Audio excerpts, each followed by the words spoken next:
Welcome to The Good Report with Caleb Parke. I'm Caleb Parke, an independent journalist bringing you conversations about faith, courage, and the stories shaping our culture.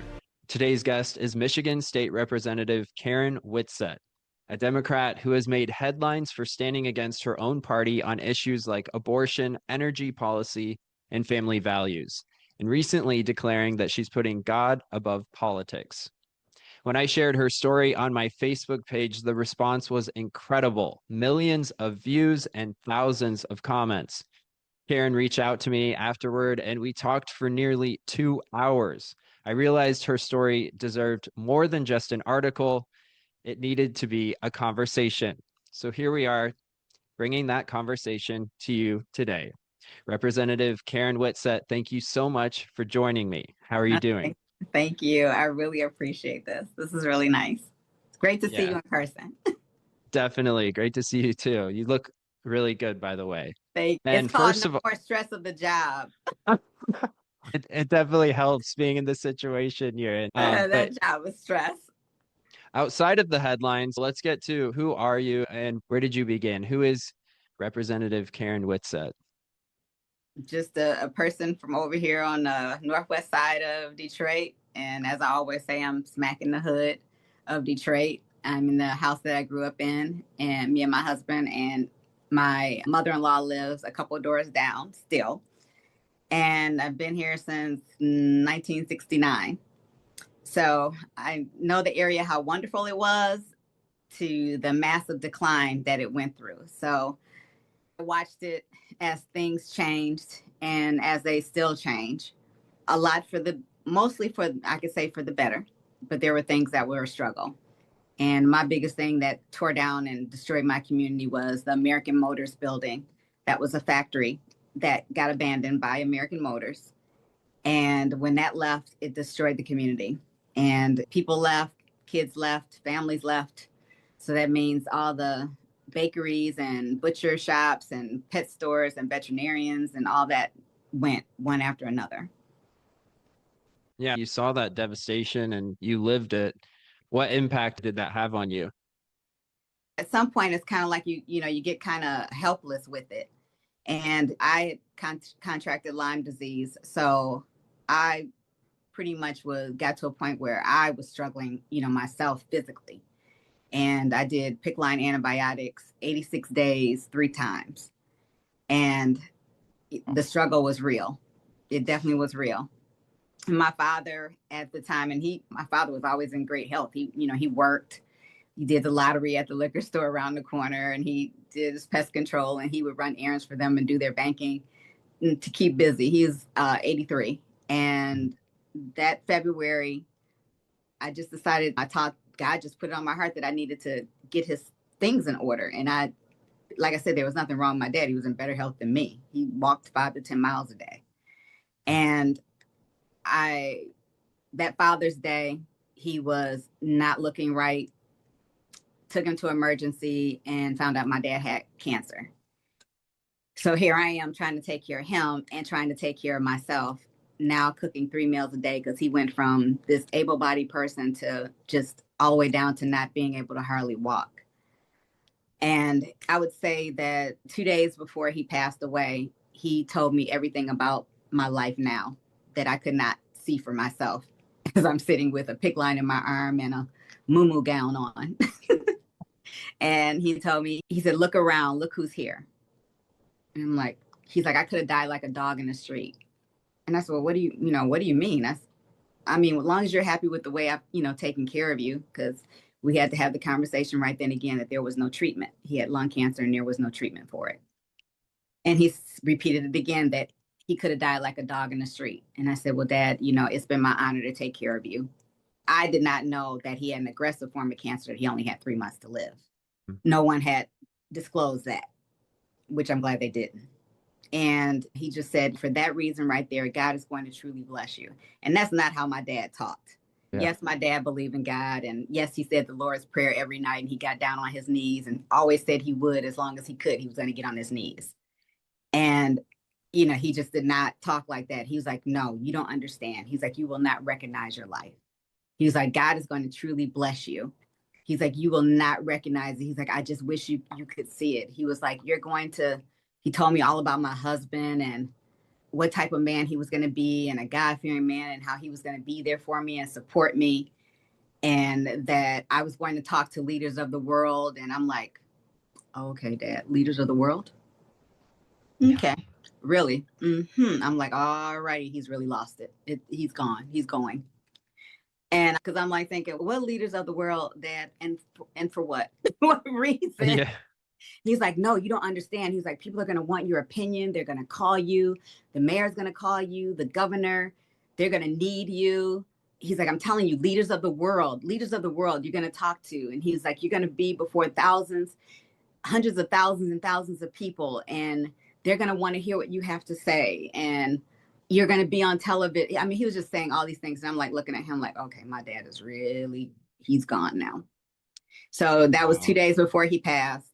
And the thing is, before that happened, my mom had passed 5 years prior. And I had a conversation with God in my dream. And in my dream, he told me that I was only going to have 3 years with my dad. And I asked him for 7. And he said 5. Well, I didn't realize until he had passed that my dad, it was 5 years and a couple of days in between him passing on the 9th and my mom passing on the 3rd of September, Wow. which was their wedding anniversary. Oh, wow. I had to take her off life support. So it was, and that was also during the time when the rape occurred. So when people talk about the termination, yes, I had an abortion. I regret it. It's murder, period. No matter what way you look at it.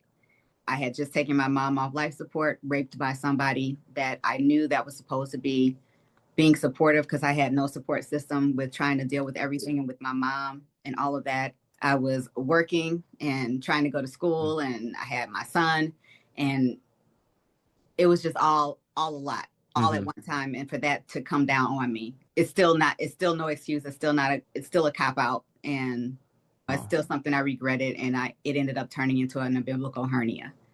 There are repercussions every kind of way or something like that. I don't know why people think that you just do something and you just walk away from it, because it's not that easy. But that's how I ended up to that point.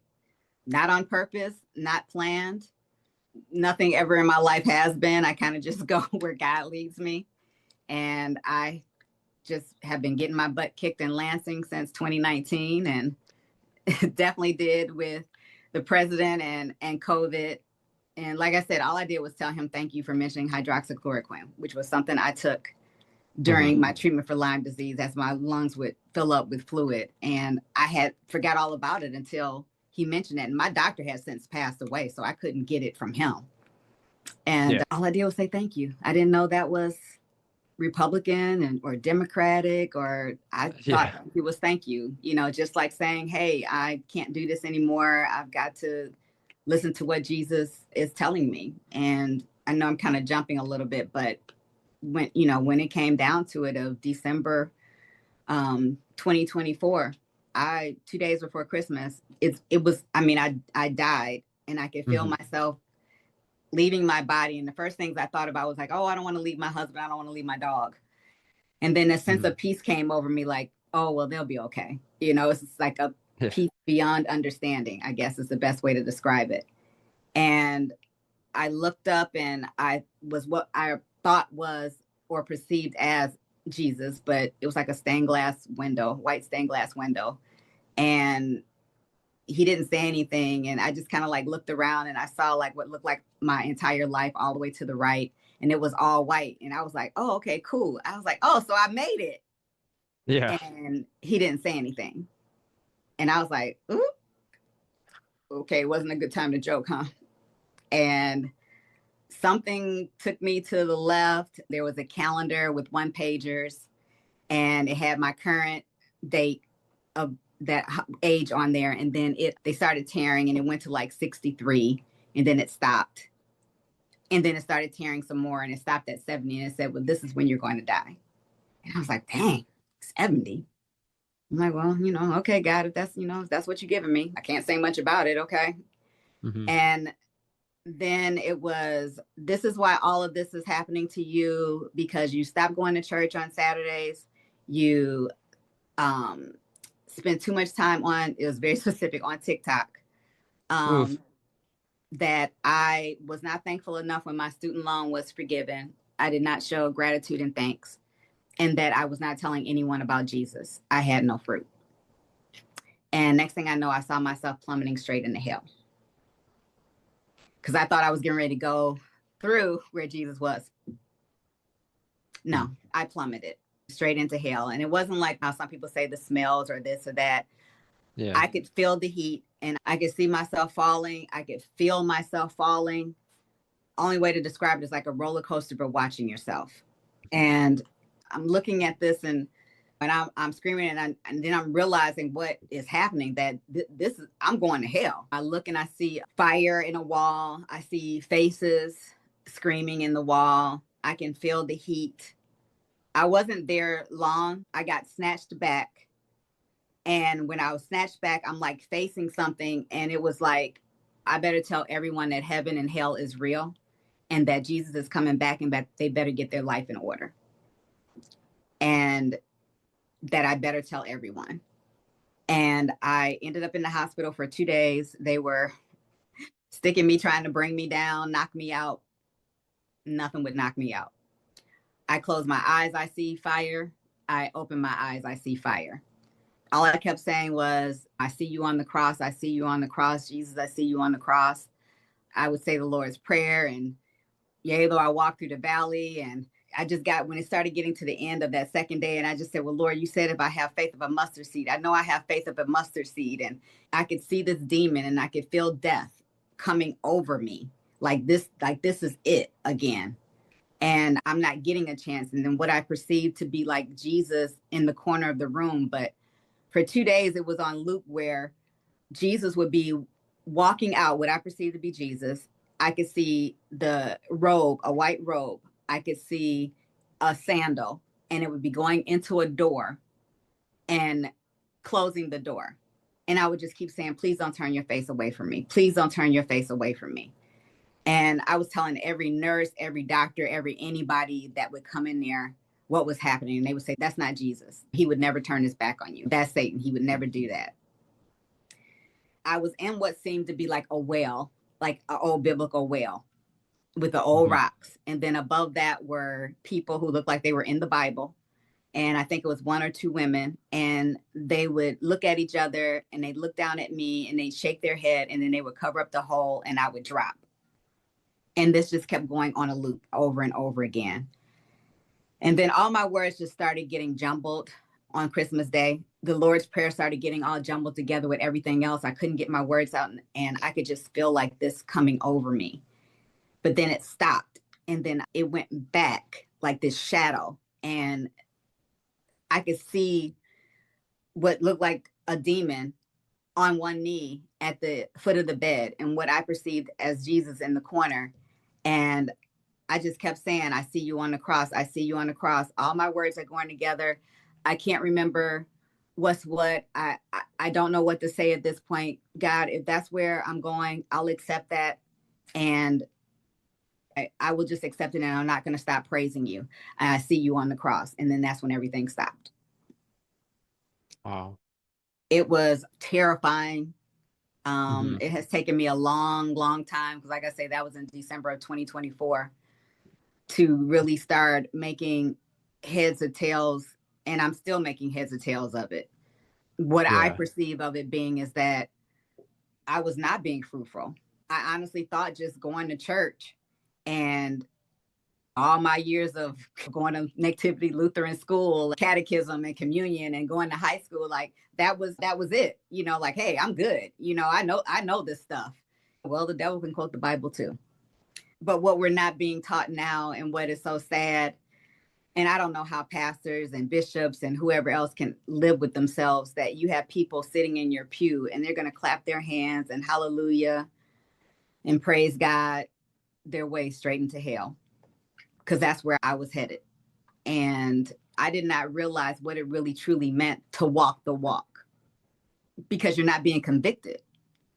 You're getting these feel-good messages with a great choir, and you're getting a Bible verse, and this Bible verse is now being spun into some type of story for either the pastor that day or your life. People coming against you at work, no weapon formed against you shall prosper. That's not even what that means. It's like, it's taken me to really deep dive, which has been since last April. It's hard to believe it's been a year. Since last April, I have deep dived in the Bible 7 days a week, sometimes 6 hours, sometimes 8 hours, just 2819, Lionheart, Street Preachers. Oh my goodness, I have some of the great ones that I have just really been following, and it's like and you're learned, talking about ministries, right?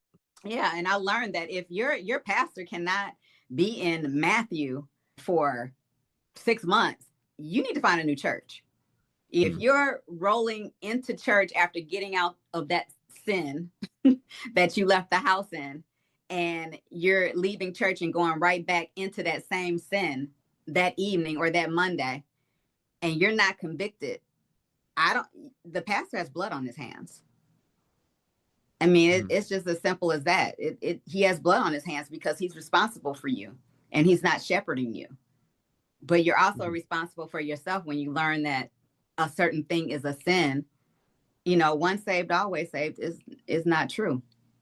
You're only saved as long as you are doing your very best not to live in sin. But once you've been convicted of a sin, say you were fornicating and the person lives with you, left home, you went to church, and you went right back home to the same sin, you now have to answer for that. And that was the things that I had to learn, that's part of really living that walk.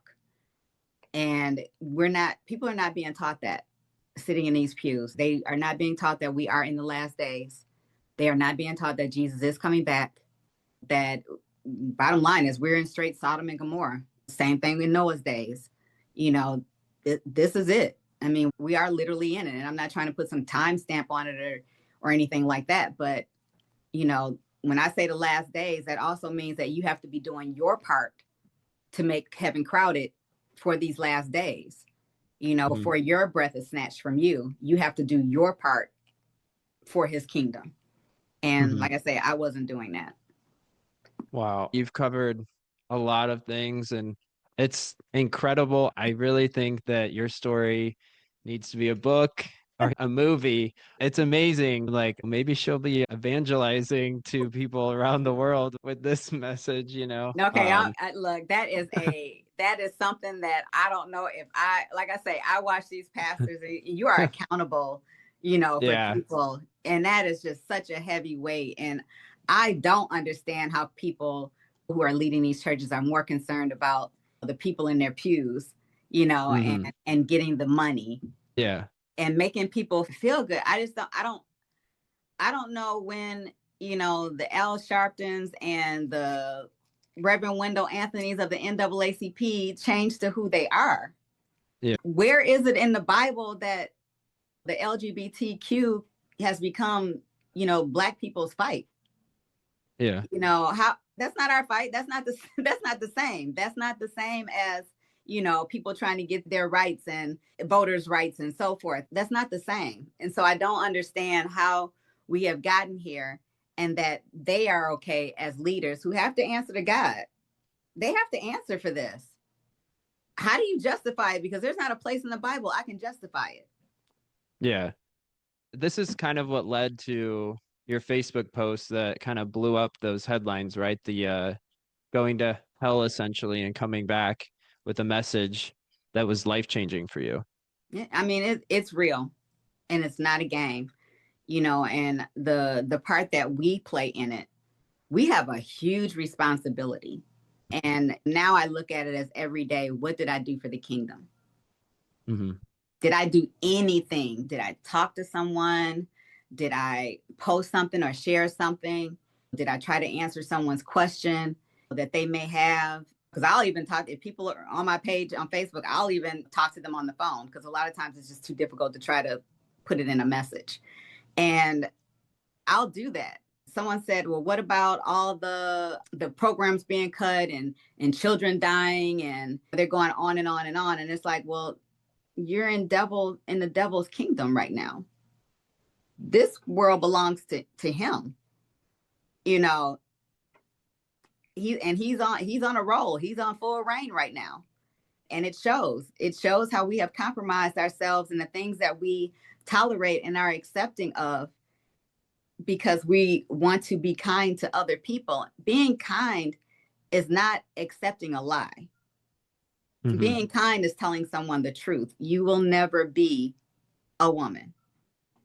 You will never be a man. That's being kind to someone. Mm-hmm. Co-signing somebody's crazy is not being kind. You Yeah, know, and I was gonna say you're talking about the transgender yes, laws.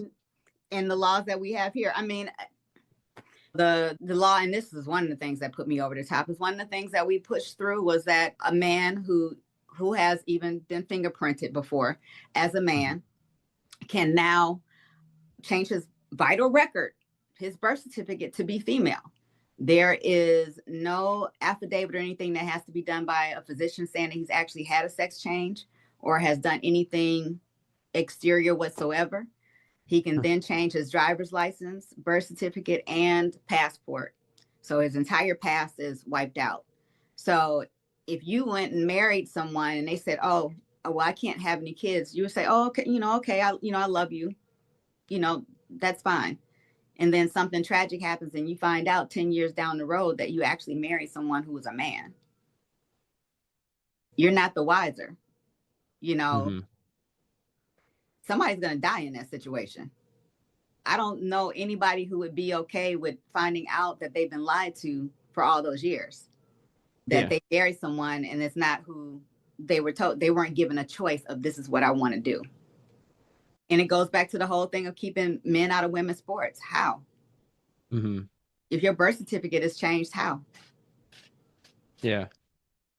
It's just so many things with that. And what do we do with our judicial system? What are our police supposed to do with that? When you're looking for someone, if you have a body, we can even put X on our driver's license in Michigan. Really? What do you do with this? What do you do with this? And it's like, if I called you and said, Caleb, I'm going on the roof of my house and I have my beak on and I have my full thing of feathers and I have a nest up here and I'm eating bird seed and I'm going to fly. Would you think that I could do it? Or would you co-sign my crazy? Or would you say, Karen, maybe we need to talk about this for a minute. Let's back this up. Yeah. If I jumped off the roof, I'm still not going to be a bird. Yeah. And like you mentioned, I think for a lot of people, regardless of party, this is one of those, I don't know the percentage, but it's almost, it's a crazy percentage of Americans that see the crazy, as you mentioned. Yeah, where it is. And it's not okay. It's not okay just because it's your son, your daughter, your cousin, your aunt, your mother, your father. That doesn't make it, proximity doesn't make it okay. The devil tells you proximity makes it okay. The Bible does not change. It was the same yesterday, today, and tomorrow. It has not changed. And like I tell people, I don't hate anyone, but I am standing on God's word and I'm not going to hell for anybody for co-signing your crazy. Yeah. That I'm not doing. Yeah. And I was going to say, you add to that, to the bathroom situation as well. And being fitted for a wedding dress. Who's fitting you? You're being fitted for a bra. Yeah. Who's fitting you? I know there was one instance, and I can't think of it exactly, but it was a person who was transitioning from a male to a female, and he was on hormones and everything else. Well, they put him in the female prison. Well, he got 7 women pregnant. I mean, we're at a point where none of this makes any sense. And to just keep saying, okay, let them live their life. This is not them just living their life. It affects your life. It's going to affect your kids. It's going to affect your wife. It's going to affect you. If I want a female doctor, I want a female doctor. Not someone who was a man. If a woman of a certain religion specifies that this is what she has to have and she ends up not getting that, you're violated. Yeah. If you go into a restroom and your wife's taking a daughter in there and then there's a man standing there exposing himself, there's nothing that can be done because he's not doing something wrong by exposing himself because his driver's license says female. It's crazy. Yeah, it's crazy. And It's that's just, dangerous. It's yeah. dangerous. And I know people want to say, well, they're just going to the bathroom to pee. Not everybody goes into something with the right intentions. They do not. Otherwise, we wouldn't have to worry about who's watching your kid because they have a daycare. They're doing it for the right intentions. You know what I'm saying? Everybody's not doing things for the right intentions. And you cannot get more vulnerable than having your underwear down. So that's just kind of like my battle. And like I say, and having been raped, no one should have to go through that, and no one should be put in a compromising position like that, and no child should have to be explained something sooner than necessary. Yeah, absolutely. I could not agree with you more. And I think a lot more people in your party probably feel the same way that you do, but aren't willing to admit it Oh, they are. because, Yeah, they are. yeah, But they yeah, won't. I mean, we even have pastors, but they're not going to stand up and, say anything because their whole thing is that I'm voting my district. Yeah, but you're the one who's going to have to answer to God for it. You do have to answer for that. And there is no such thing as separation of church and state. I have no idea why people think that is the case. If that is the hmm case, you would not have a prayer before we start session. You would yeah, not do the Pledge of Allegiance. You know, that right there alone. I mean, let's not even talk about what's in the Bible. It's like, I don't know why you don't think kings are presidents. yeah, Render Caesar's what's Caesar's. Jesus said it. I mean, there is no separation, and I wish, also pastors would teach that and stop using the pulpit for the Democratic Party. It's not okay, if this person is a Democrat, but yet they're not going with the Bible, and that person is standing in there in that pulpit and co-signing that. It's not hard to fact check. yeah. I can't stomach, and I'm not going to. There's a lot of things I'm gonna have to answer to God for, but that won't be it as a continuing sin.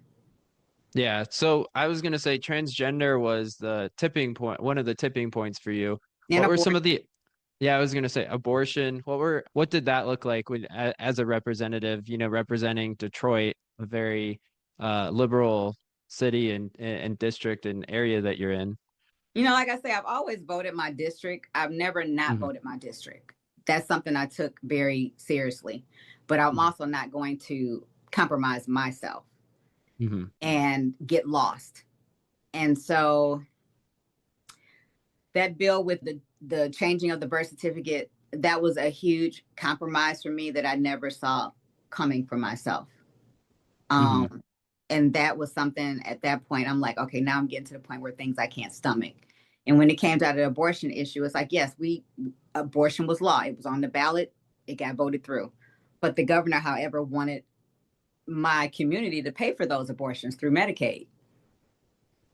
If that was the case, that should have been on the ballot. People should have been able hmm to choose that. Not she just slide it in and make a decision that's benefiting Planned Parenthood. No, I Yeah. wasn't allowing that.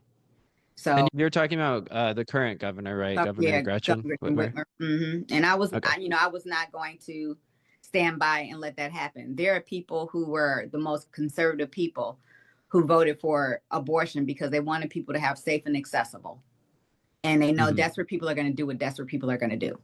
So you had the most Republican people, vote yes for that. But they did not, however, agree to pay for it. And rape, incest, and life and death of the mother are already covered. hmm So you have birth control that's covered. You can go get birth control that you don't even have to think about. Put in your arm, put in you 3 years, 5 years, 10 years. There's no excuse. So I I didn't that was something I wasn't gonna budge on. And Planned Parenthood raked me over the coals. They raked me over the coals for that. They raked me over the coals because I felt you should wait the 24-hour waiting period that was already law. I thought it should stay. I'm not asking anyone to go through a process that I did not go through myself. hmm And if you call and make an appointment at 9 o'clock in the morning today, I don't not see why you can't wait until 9 o'clock tomorrow morning to terminate a pregnancy. Why do you have to go at 9:30? hmm I do not see anything wrong with someone having a tool, especially in this day and age of human trafficking, for someone to say, are you being coerced into this abortion? Yeah. You know, I go to Definitely. emergency, they ask right in front of my husband, do I feel safe at home? And I'm kind of like, well, if I didn't, I don't now, you know? Yeah. Like, you ask right in front of the person. But, you know, Hmm. I want medical people to be able to have every tool possible to recognize a situation.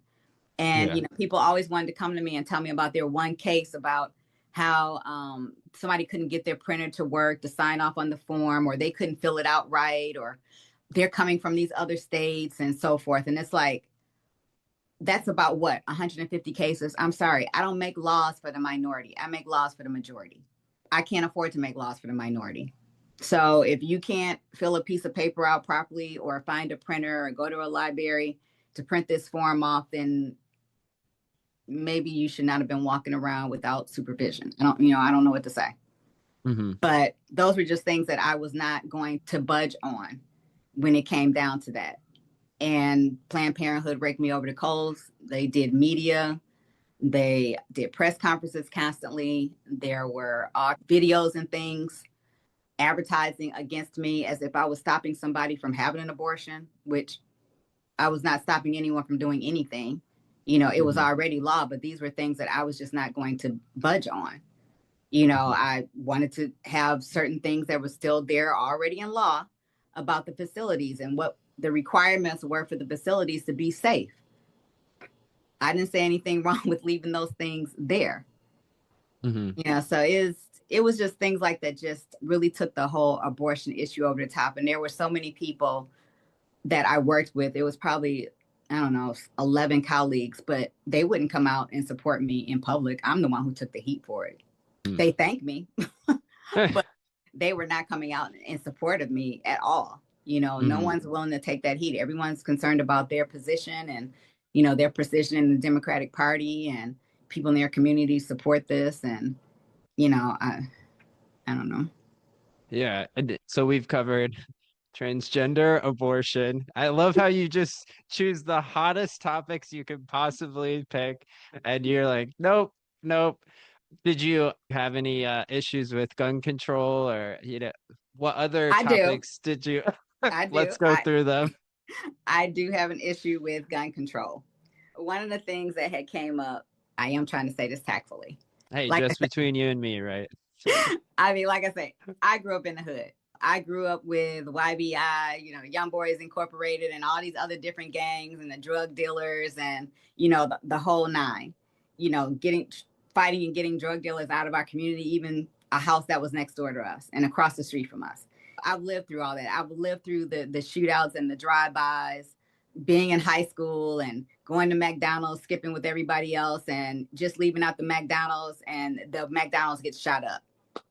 So it's like I've dealt with all these things. We are still dealing with kids on a regular basis being killed or shooting themselves or shooting another kid because a gun is, you know, left and not protected in any way. So there's no outrage for that. I don't see any protests. I don't see Al Sharpton. I don't see Reverend Wendell Anthony. I don't see any of these people out here when it comes down to that and parents being irresponsible. And so for me, I stood on that I was not going to vote for the laws of a package that was trying to be pushed through by the Democratic Party, that every single person that was on there that was doing this was white. None of them live with gunfire. I live with gunfire nightly. It's a good night when you don't hear it. I could not for the life of me, because this happens at a university or this happens at another school, that now all of a sudden this is a priority when we have been dealing with this for decades, and it's Mhm. never a priority. There's no outrage, there's no cry for the kids. And it's, you know, a news blip and then it's gone the next day. It doesn't turn into anything. Mhm. There's no law, there's no resolution. So Yeah. I was bothered by all of a sudden there's this urgency to put this package of bills through that not a single Black person who lives from Flint to anywhere else where there's gun violence on a regular basis was even asked for any input on this. One of the things was a red flag law. And a red flag law, I have a huge problem with because that can be weaponized, especially by someone who's pissed off at somebody else. I could report that, Caleb, I was talking to him and he just sounds unsteady. And, I think you need to check on him. And, he has lots of guns. Okay, well, now you're dragged into a situation that you didn't see coming and you're not prepared for. And now you have to go prove in court that you're mentally stable. Well, while you're doing all that, Caleb, you probably lost your job. Yeah. You don't have any money, so you now have this court-appointed attorney that this new law he knows nothing about or how to really help you. A fast, speedy trial may be, I don't know, you could be locked up 9 months, a year. So now you come out, you lost your family, you don't have a job, and I have now created a criminal out of you where there wasn't one because now you're desperate. That's not how laws are supposed to work. Yeah. They're not supposed to be weaponized against people, and they're not supposed to make people's lives worse. And without proof, real proof, your life can be jeopardized and tore up immediately. So I held out on that boat that I was not going to support the red flag law. They wanted to make it a felony for your first offense instead of a misdemeanor. And I was not moving on that. And for me, red flag law, public safety trust was cameras on my freeway. Because at this point now we have these, what they call green lights in there at every store, gas station, the whole nine. So they can basically follow somebody's trail. Well, people got hip to that. So what they do is they take the beef to the freeway. There's no cameras on the freeway. Yeah. So I needed $35 million for the cameras for Detroit to be on the freeway. I had, I don't know, probably over 5 shootings within a short stint of time of less than 8 months, just blocks from my house on the freeway. So that was, that was something that was very important to me. But the whole law and the law package, and I made sure everyone knew that I was not happy. I was not happy at all because you did not even think to ask a single person who has to listen to gunfire. Our opinions didn't matter. Our kids didn't matter. The schools didn't matter. We didn't count, and it's bad enough we're already a small voice amongst the majority of out of 110 people. It's not a lot of us to make a difference. Yeah. I told you this before, but I'm from Findlay, Northwest Ohio, Findlay, and I went up to Detroit as a kid to the Lions games, and I'd see the city. I grew up in a very rural area, so I didn't have the same upbringing as you or being in the city, but it is shocking to think that people are making laws from those areas, Exactly. and they're trying to apply it to inner city. I've lived in Washington, D.C., New York City, Memphis, and I've seen time and time again how, like you said, it's like they march for like one thing and then these crimes are happening all the time, and it's affecting these cities, and they never talk to the neighbors that are next to that crime or next to the gang violence. It's actually, those are the people you probably should be talking to the most. And I always tell people, I'm like, these laws that you're making, why are you going to make it harder for me? Yeah. Why are you making it harder for me to have my weapons and to be able to protect myself and my home? Why are you making it more difficult for me? Because you're not messing with the people who out here illegally have these guns. These are the people that are committing all the crimes that I need to protect myself from. But you want to make my life miserable and rake me over the coals, while this person, for my one gun, they got 40. Make that make sense, because it doesn't. It does not make sense. And you want to rake me over the coals. If you don't want to carry a gun, if you don't want to protect your home, if you don't want to, it's your amendment, right? And you don't want to do it, knock yourself out. But don't go and take that from somebody else because you get one person who shoots up something and they legally purchased the gun. Okay, then maybe you better figure out whatever mental situation happened there or whatever loophole or their family that this is their fault. And yes, I do put the blame on family because you know when somebody crazy, you know when somebody committed a crime, you Yeah. know who they are. You just choose not to turn them Hmm. in. So I just think that a lot of times we want to put responsibility on someone else. We want to put responsibility on government where Hmm. it does not belong. And that's just too one of the biggest things with the Black community and with the Democratic Party that I have, period, is that they've sold my community on this whole on government thing. And now here we are with, your SNAP benefits and, you being fed or you not. There's no way I'm going to allow a government to tell me when I can and can't eat, when I can and can't feed my family. And somehow or another, the Democrats have people convinced that it's the Republicans' fault. Are you serious? But you're the one who has to vote for it. The blame game every time the bill comes up, right? And it's like, if you do that at your job, well, so and so wouldn't answer the phone, so I couldn't get that story. You won't have Yeah. a job. Yeah, exactly. But yet and still, these people act the fool. Yeah. They do these press conferences. They come back to the community and say what they can and can't do and why.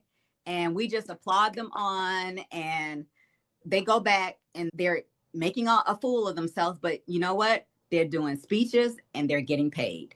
They're Hmm. making appearances and they're getting paid. And they're raising more money and they're working on their next move while all on the neck of you, who your life is either staying the same or worse from when they campaigned to you the first time with empty Hmm. promises. Because I can guarantee you, whatever they're doing, it's not the agenda that they promised you. Yeah, on the flip side of that type of Democrat, you've been in Michigan, you've been, I don't know what we would call it, a centrist Democrat, sort of you're a rebel. Uh, It's you know what? It's only perceived as being a rebel because I won't go along to get along. yeah. Things have to make sense. I'm not going to this year vote on a bill where last year we all voted 100% yes on. But because the speaker and the minority leader can't figure something out on something that they want, we're going to now vote this bill down. No, I'm not Yeah. doing that. It has XYZ for seniors. It has XYZ for pension. It has XYZ for health. It has XYZ for these community organizations or whatever the case may be. No, I'm Mhm. not voting. And they will come and they'll sit there. Can we just get you to vote? No, you can't. If it was good enough last year and it's the same bill, it's good enough this year. You all voted yes for it. I'm not playing these games with people's lives. Yeah. I'm not doing And that. are you talking about the walkout that made the headlines or That's just no. This was a regular thing that we had, but the walkout that I did is because they have what they call ghost bills. uh-huh. And they have a lot of people thinking that there was water affordability, that I wasn't making sure it got voted out. No tax on tips, no tax on overtime, public safety trust. Like there were things that I was just not allowing to go through when what was not going through, which the water affordability did not have the votes to begin with, but it's easier to blame me. And that's Hmm. fine. It's whatever. But when you have, like I say, you make laws for the majority, not for the minority. So when you have a majority of bills, which are ghost bills, which means they slap a number on it, they put a blue back on it, which you're supposed to be getting co-sponsorships from your colleagues on it. You don't do that. It's supposed to go to committee. They don't do that. There's no hearing and no testimony on it. And it just goes to the floor for a vote. I wasn't doing that. Yeah. I gotta say, when you started talking about that, I'm like my eyes kind of glazed over. It's like the politics, kind of. It's like I'm taking something and you don't get to have an opinion on it. You Yeah. can completely object to it. It could be detrimental to you, detrimental to your family. Hmm. And you get to have no opinion on it if you wanted to, because they're just taking it and putting it to the floor. No, I was not supporting anything like that. And I mean, there were hundreds of bills like that. Wow. And, they were from messing with your health insurance to all kind of damages to nonprofit organizations, to communities themselves and funding for funding being dispersed into your communities, funding being dispersed for your county or your district or whatever it's called, your municipality. There were just so many things. It was over a $500,000 that would have just blown up if I would have just sat there and went down there and voted blindly just because I'm a Democrat. Yeah. I mean, it would have been devastating for Michigan. You know, they always say that I save Democrats from themselves. It was horrific. It was dangerous. It was reckless. And like I say, I don't know how more people could not stand up and say, no, I'm not doing this. I'm not going to let my community get ran over by bills they never had a chance to come in here and have an opinion on. I don't understand that. Yeah, you're standing on your community and essentially you're like, yes, there's a, this is the party I'm involved in, but ultimately I answer to the people that put me in office. And as you mentioned more recently, ultimately God. Yeah, I mean, and I've always trusted God. I didn't have any money during COVID for my campaign. I got overwhelmingly reelected. Didn't knock a door, didn't put a lawn sign down. This last race, Wow. I did not have a single person out of 110 people. I'm the only person that did not have a Republican or Democrat in my race. Wow. It, That's but I crazy. take care of my district, you know, so no Yeah. matter what it looks like in the press, no matter what it looks like in the paper, the people that are Hmm. being affected in my community, they know, you know, they know the work that I do. And they know if I've done something or I've not done something, they know it's a reason why she did, and she did it for our best interest. And they trust that. Yeah. Were there any other issues that you bucked the party with that ran up to the I would probably say like things like tobacco, the restrictions. And like I said, once again, we're talking the difference between a Black community and a suburban white community. I have gas stations and hookah lounges and tobacco places. These are our tax dollars. I have to make it make sense. Do I like it? No. Do I like the Yeah. marijuana smell? I hate it. Did I want to vote for that? Absolutely not. But Yeah. the bigger picture was these are people who would be able to get out of jail, out of prison, who were being convicted for over 25 years for a small bag of marijuana if I legalize this. You have to weigh it. You know, should somebody still remain in there after 20 years and I have the ability to get them out just because it's something I hate? It's disgusting. I can't stand it. And I knew it'd be a detriment to my community because it would just even push more for people to smoke it. But people would get out of prison and they Yeah. could get some type of life back. And we were probably putting some families back together, you know? So I had to look at that. Is it Hmm. always pretty? Absolutely not. You have to weigh the pros and cons. And sometimes both suck majorly. Yeah. Yeah. It's like, They really do. But and then also when it comes down to like I was saying about the tobacco in a suburb, you know, yeah, it's easy for you not to sell cigarettes and vapes and whatever to kids. In my community, that's not priority of that's what they're doing, smoking and vaping. That's not a mhm. priority of what they're doing. But also that's my tax base. Uh-huh. So I go slicing and dicing these. What am I going to replace it with? These places are going to be vacant. They're going to be abandoned. The people that work there won't have a job there. That tax revenue is gone. What's going to replace it? Nobody has those ideas, but they want me to do something that's extreme and drastic just because they want it in their area. Something has to work for everybody, not just some people. And unfortunately, it doesn't always work that way. But I try to make sure it does when I'm involved in it. Yeah. Recently you said that you're finished with politics. What does that mean for you? I'm working with I mean, you're still working, but well, I have a nonprofit that I'm getting that I have had, and it's 313 Action Network. And this will be purely moral focused, Jesus focused. And I cannot change my community. I cannot change the abortion rate within my community. I can't change the dynamics and the destruction that the Democratic Party has done to my community with government dependency.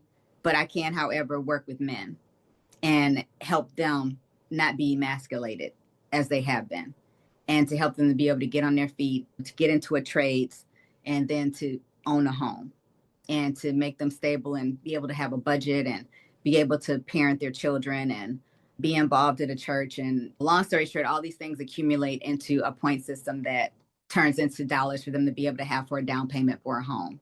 So there are several layers to it, but the whole vision of it came about where a woman says, my body, my choice.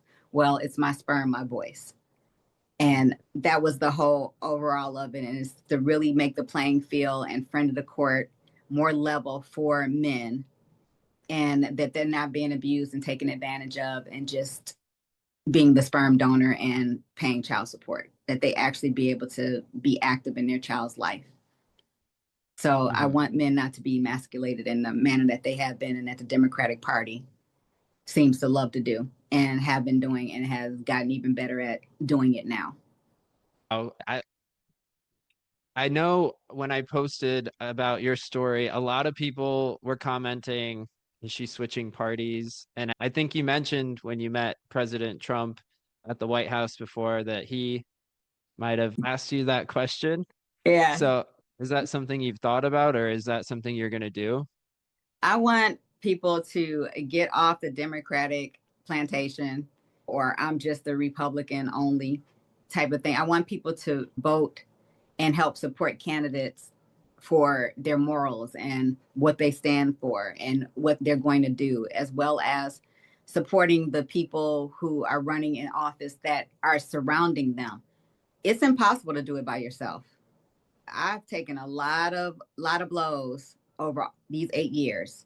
And, you know, even for even the most stupidest things of $200 out of my campaign that I gave a lady for groceries.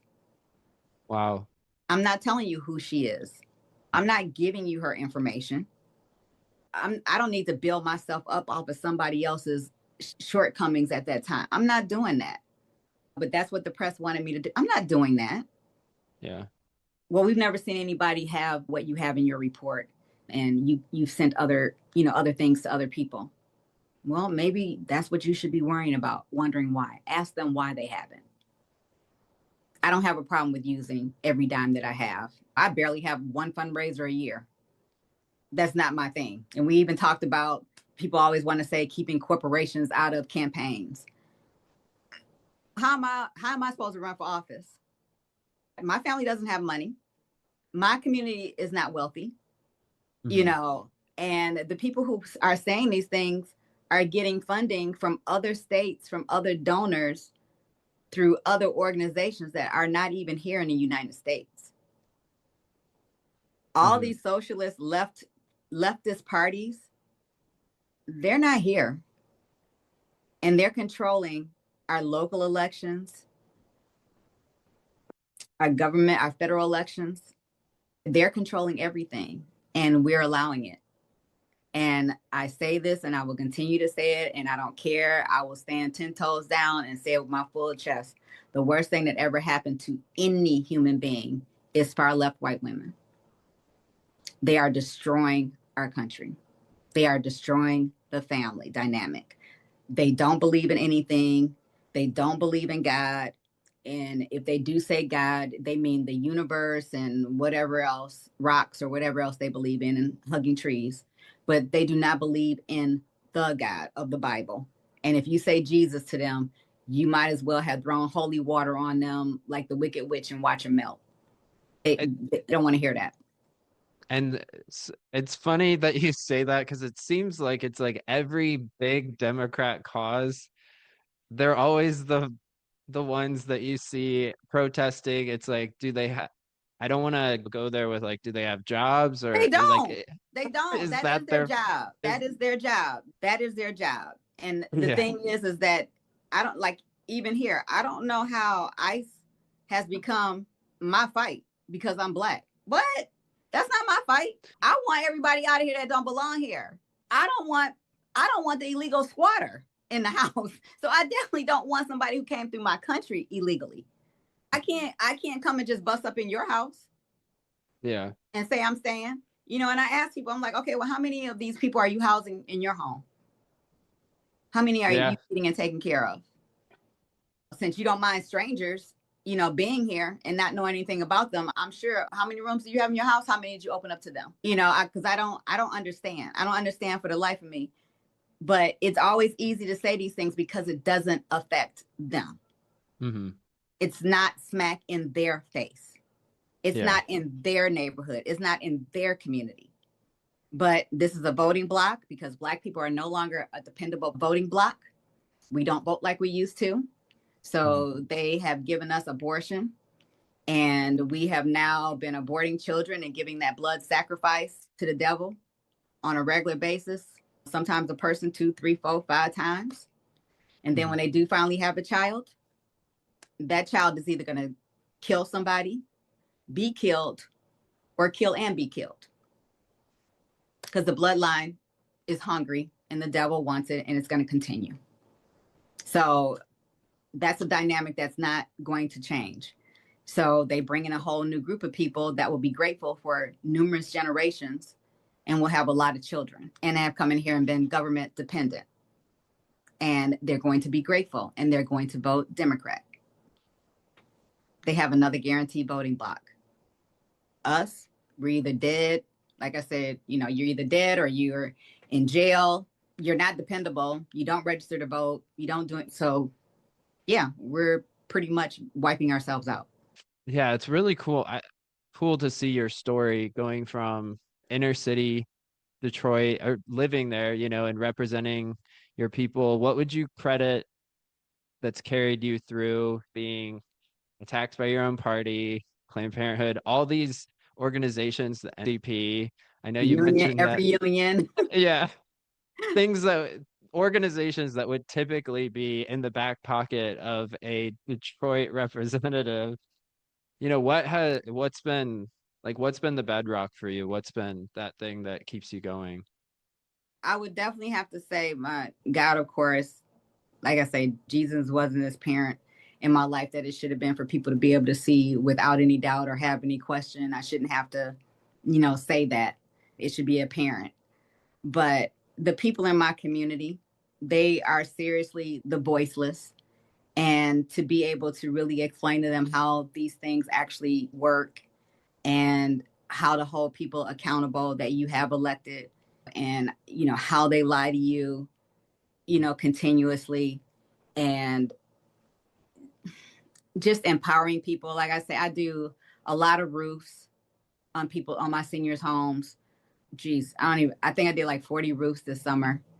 I can't even tell you how many porches because seniors can't even get out of their house to go to their doctor's appointments. The mail carrier will no longer deliver their mail because they can't get up the stairs to the porch, and walkways, garages being torn down, people having over 8 feet of grass. You'll be surprised at how many seniors are hungry. In my zip code alone, there are at least probably 5,100 people that have food insecurity, and less than 10% are being serviced. Wow. It's some real fights here. Am I happy with Matt Hall, the speaker? Absolutely not. Do I think the president knows exactly what he's doing here? Absolutely not. Do I want him to know? Absolutely. Yeah. Because When you say the president, do you mean President Trump? President Trump, and just knowing what, because when the president came here, he was less than a mile from my house. It was in walking distance. But I don't think he knows the devastation that our current Speaker of the House is putting on the city of Detroit and the organizations. Like I say, I'm not asking for swimming pools and basketball courts. I'm talking there needed to be 10 million for Forgotten Harvest. Well, I got 5 million. That's not a dent in the problem. I needed 10 million for water affordability to make sure nobody's water gets cut off this summer. I got 5 million. Well, that program is not just for Detroit, it goes for the entire state. So how much money are we really getting? Oh, I'm sorry. I said Forgotten Harvest. I asked for 10 million. I actually got $800,000. Focus Hope. I needed 1.5 million. He gave it to me and then he clawed it back. Quite honestly, I have never gotten under $200 million for the district. And I don't just mean my district. I mean Detroit, period. From downtown, Greektown to Henry Ford Hospital, Children's Hospital. I I definitely have made sure other people have gotten credit for things and their names are on that funding. Because, like I say, I don't need the glory. I just need the work done. Yeah. I just need it done. I just need it to happen. Hmm. And, that's what I've done. I got raked over the coals when they decided that last year was going to be transparency of who is asking for what earmarks and how much. So I got raked over the coals in the paper because I asked for 41 earmarks and only 9 things were in my district. Others were in other people's districts, some of them Republicans that I was sponsoring that they should get the funding because they would not be able to get it on their own. Uh-huh. And I got raked over the coals for that. Raked over the coals because before there was no transparency on all that. I would just tell the speaker what I needed, how much, and that was Mhm. that. But this, they decided they was going to put transparency on it. Transparency got all my programs with pretty much no money. Wow. It was like it was an excuse to do that or something. I don't know. Hmm. Yeah, and you mentioned President Trump. You caught flack, like you mentioned, for speaking to the president on the phone during COVID, and you went to the White House. Mm-hmm. We have the photos from that trip. And what led to that? You've had, what has that relationship been like with President Trump? Or what has it been like being a Detroit Democrat Being going raked to the over the White coals. House?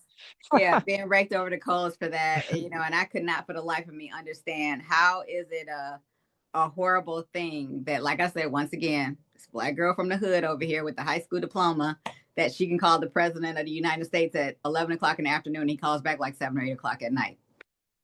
The governor can't do that. The mayor can't do that. But somehow I'm supposed to be ashamed that I have the capabilities of being able to do that, that he asked my opinion on something and I can actually give it to him. And he actually asked me, I'm not pushing it on him. You Mhm. know, the man has great intentions, no matter how people may feel about him. And this is not a Republican thing. This is not a Democratic thing. This is, we needed a man such as this time thing.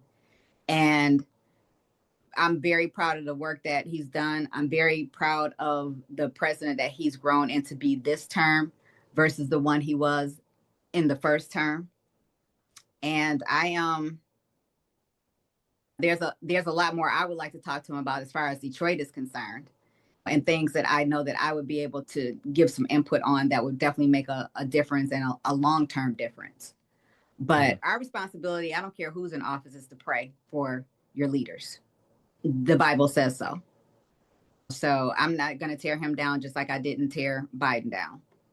Mhm. And I could not have been more disgusted and, upset of all the rainbow flags on the White House and the parties and the Sodom and Gomorrah at the White House. I just could not be more saddened, sickened, and disappointed.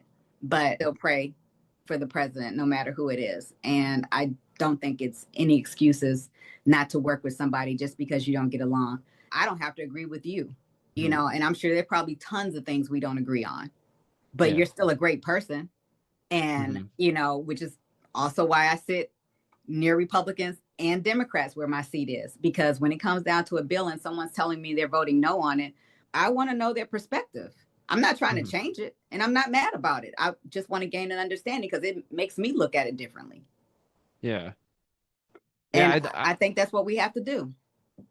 yeah, I love that as well. And as a reporter for Fox News and then as a correspondent with Newsmax during the 2024 election, I'd often go to Trump rallies. People love you. But then I'd go to a Democrat primary or go to talk to people and they'd be like, "Oh, I don't want to talk to you. You're Newsmax." And I'd be like, this is the opportunity for you to share with people that may not hear your side. And I'm like, I want to hear what you have to say. And so I think what you're saying there is so important for people to always ask the perspective, because people do have good intentions and you can Mhm. learn, you can push back. It's an opportunity for people to understand and be able to dialogue and share. And that's what makes our country so great. Anytime you meet people from oppressed nations or where they're under Mhm. oppression, they always say, "Oh, it's so awesome that people in your country, anybody that they meet can share your opinion and say they don't like the president or they do, like just anything. And so I think that's one thing that I've really enjoyed about my job is getting to be able to talk to people from all different walks of life. And I think people would be very like one of my favorite things about the 2024 election was going to some places and you'd hear somebody say, "Oh, I'm supporting Kamala for this reason." And it would be the same reason that somebody's supporting Trump. And then they would be, it was like this roulette of like people just we're a very diverse country. We're of opinion, of reasons. And I talk to people all the time about different things like that, and it's beautiful getting to see the reasons that they share. But also, I that's one of the reasons I love your story so much, is because you're a lifelong Democrat and you have good reason to be a Democrat. If you wanted to share more about why you joined the Democrat Party or growing up, what that was like being a Democrat and how that's kind of changed over the years. Yeah, it definitely has. I mean, my grandparents, one was Republican and one was Democrat. My family came from the South, from Greenville, South Carolina. My dad was born here. My dad did not have a high school diploma. My mom did not have a high school diploma. I like I said, I went to private school. My mom was a stay-at-home mom. And I just saw things through a different lens. Light skin, you're called Oreo, zebra, half breed, Barbie, you Yeah. name it, you get called it. But I can't say that it was overall like I experienced racism or something like that. So being Democratic just fell into just what the family was. We had doctors in our family. Mostly all my uncles served in the military, cousins that all went to college, people who my aunt and uncle owned a tobacco warehouse that also sold candy, the first black owned. I came from Black Bottom, which is the area where it was, black people ran it. It was everything. We had everything, grocery stores and cleaners. And I mean, whatever you could possibly name, it was black owned. And so I have a different perspective on a lot of the things that other people have when it comes to segregation and integration. And yes, my family could have passed right. They did not do that. But like I said, I have a different perspective. And my family was very conservative. And those, like I say, as this time has gone on and definitely has changed since my parents have passed, that I I can't vote for I can't do this. I had to run as a Democrat because of my area, but as time went on and just like I say, your eyes get widen and the scales come off, and you realize that you have the person who's in the pulpit that's actually helping you go straight to hell because he's helping you co-sign on this stuff and he's telling you it's okay, and it's a slippery slope. You look up, like I always tell people, you look up and you're in the matrix and you don't know how you got there. It takes something just as simple as hearing a speech or breaking bread with somebody, that you can end up in this slippery slope where you start compromising and compromising because that's how the devil is. The devil whispers. That's one little thing. And you're like, well, yeah, that's not that bad. It's like, oh, okay. Well, that doesn't really affect me. So, okay. And it just builds up. And before you know it, you're up here in it and you don't know how you got there. And that's where I ended up. I don't know how I got there. I don't know how I got there. And when I looked to other people who, like I say, are pastors or whatever, and they were okay with what they were voting on, or people were saying, well, this is the community I represent, and all of a sudden now they're 100% gun ho behind those things. I can't wrap my brain around, and I still can't, and I hope I never do. Yeah, I'm really excited about what's next for you as we begin to land the plane a little bit. And I know you mentioned to me that you wanted to work with the Trump administration to be able to do something to help with families and sort of what you mentioned earlier with your nonprofit, helping make sure that fathers or men have that responsibility. And Yes. why is that so important to you? And what do you hope to accomplish? It's important because 20% of the homes back in like the 60s were single women. Mhm. And when they start bringing in the government program and men not being in the home, we looked up now and it's over 70%. And like I said, I can't change the dynamic of women. I can't change where they are. I can't change what they think. I can't change what they do. I can't change that. But what I can do is work with men. Mhm. And like I say, them being emasculated is just it's just horrible. And the Democratic Party has single-handedly done that. And I just want to do what I can to change that dynamic. And I guess as the final question before I'm going to ask you some bonus questions for our Facebook subscribers, of which you are one of them. And so I Yes, I really am. thank you for that. Just appreciate your support and everything. I was thinking, what would you share with somebody who is on the fence?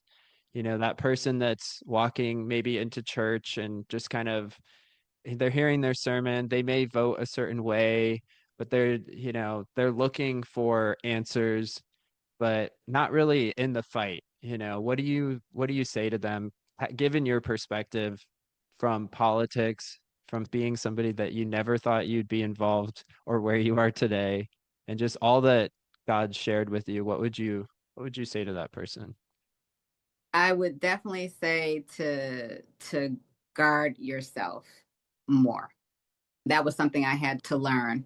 I learned that the devil does come into you by what you hear, what you see, what you eat, your senses are the very things that allows the devil to have access. And Mhm. he is definitely legalistic, and he cannot be there unless you give him access, legal authority to be there. And I would say guard what you're watching, guard who you're hearing from. And one thing, the Bible, you can ask the Bible questions. And you have Google, you have Chat GBT, you have whoever you need, but you can ask in the Bible. God will say, okay, this is the question. Then he's going to tell you what it means. And then he will tell you what needs to be done. It's always in three places. And that right there is what you need to learn how to lean on.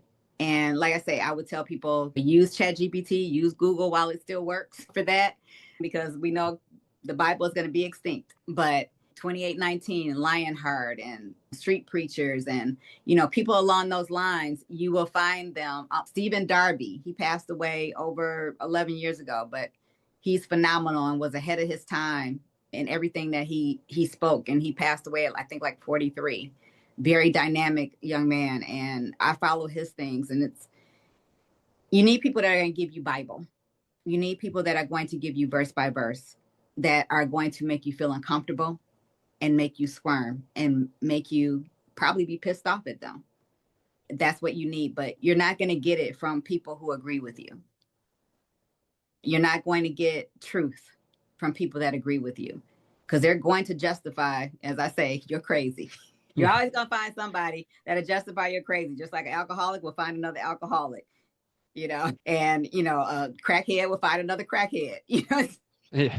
So there's somebody for everybody. So you're going to find your tribe, whatever way it goes. Yeah. Karen, I've loved our conversation today, and I just want to thank you so much for sharing your story, all the parts of your story, from Thank what you your for hearing all of it. yeah.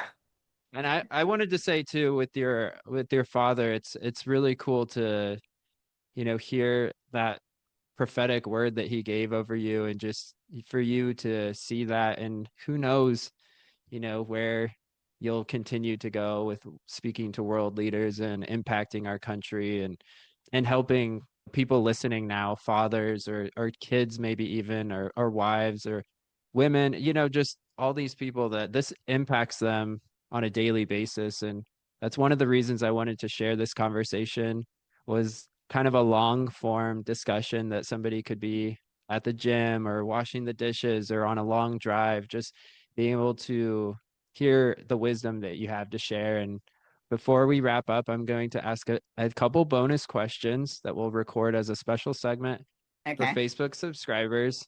And just wanted to thank everybody. Representative Karen Whitsett, thank you again for being Thank here and you. What's the best way for people to connect with you? They can connect with me through even the house website at Karen Whitsett at mi.house.gov, or I did throw up the website for 313 Action Network. Still got to Awesome. tweak it, but it's there. Or Facebook or X. You can find me on there just under Karen Whitsett, and you can find me there, and I definitely will respond. And I like hearing from everybody, and I like the encouraging phone calls and things. So I really appreciate it. Yeah, I definitely want to highly encourage you guys to follow her. I've been following, and you share a lot of great sermons, great opinions, and I know you'll be sharing a lot more of your opinions soon. So, guys, make sure that you are following her, that you're staying tuned, and just want to thank everybody for listening to The Good Report with Caleb Parke. If you've enjoyed this conversation, be sure to follow the podcast, leave a review, that helps a lot, and share it with someone who might be benefiting from hearing it. Until next time, God bless.